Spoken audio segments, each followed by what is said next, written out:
Hello, and welcome to part 4 of my Evangelion vlog. There's not much in the way of introduction, so yeah, let's just get right into it. So, as the end of episode 3 ended up spoiling for us, Shinji ends up going on the run, and unfortunately, that's kind of all this episode is. I mean, Shinji goes on the run, they're like, you know what, we're gonna send you away, because you clearly don't want to be here, we'll send you somewhere else, you're out of the Eva program, or whatever. And then Shinji, of course, decides not to go because, he's the main character. He has to stick around if if he aims to, go around and continue fighting robots and, do anything.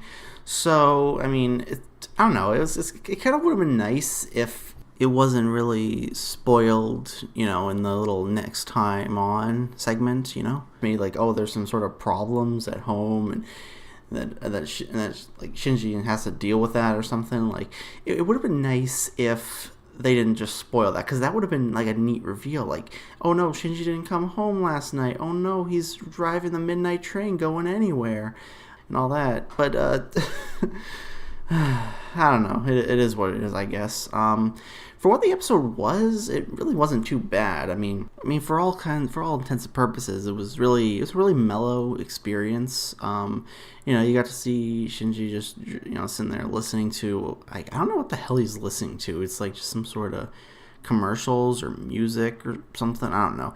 And he goes theater, and they exposit critical lore in this little background detail, which I absolutely love. And by absolutely love, I mean really hate, because, you figure that'd be the focus. Like, why are you keeping that in the background? It's really, really easy to miss. It's like in episode, I think 2 or 3, where they end up mentioning that, the results of Second Impact caused the sea to rise. And it's like, well, you figure that'd be something a bit more important. Or like in the episode just prior, where you have some old guy going on the history of Second Impact and what happened there. It's like, we could have had that like at the beginning of episode 1 as like a little like a little title crawler, just some other important information. Like it makes sense that they would already know this shit, right? But we as viewers don't really. We don't know that stuff, so it'd be nice if they at least do it in a way that's more natural. Because you know what, it's really, really easy to miss the thing in episode 2 where they're mentioning the sea levels rising and all the cities being flooded and shit. Like, that's really easy to miss, and the only reason I even know that is because there were, I was watching the sub first, and they had text that was transcribing what they were saying, and it's like, it's really, really easy to miss, like, especially if, like, it's just radio chatter. It's like, why would you leave that just in the background? Oh, does it make it interesting for other people to find it? Kinda, but it's like, that's the kind of, like, that's basically the premise, was what I'm getting at. Like, that's the premise that they need to initially get across in order for us to be able to understand the world. I mean, there are quite a few differences here and there, and that's like one of the, like, when you read like the plot synopsis, that's the first thing that they say, like, oh, there's an event called the Second Impact that melted Antarctica and flooded most of the world. But it's like they don't even tell you that in series, and it's just, I don't know, maybe they could have found a better way to implement that. I don't know. But as I said earlier, this episode wasn't bad at all. In fact, I actually kind of liked it. I mean, as played out as these types of plots tend to be, I mean, it was all right. I kind of found it a bit funny that, like, Shinji goes to the movies and he's just sitting there, and then like the one thing that makes him leave this empty theater is like there's a couple that's just about to start having sex right there in the theater, and he's like, I know they were trying to say something serious there, but it's just I can't imagine. It's like imagine in any other context, like, she's just like, oh no, I'm a good wholesome Christian boy. I don't want to see this. Why you showing me this? I don't want to.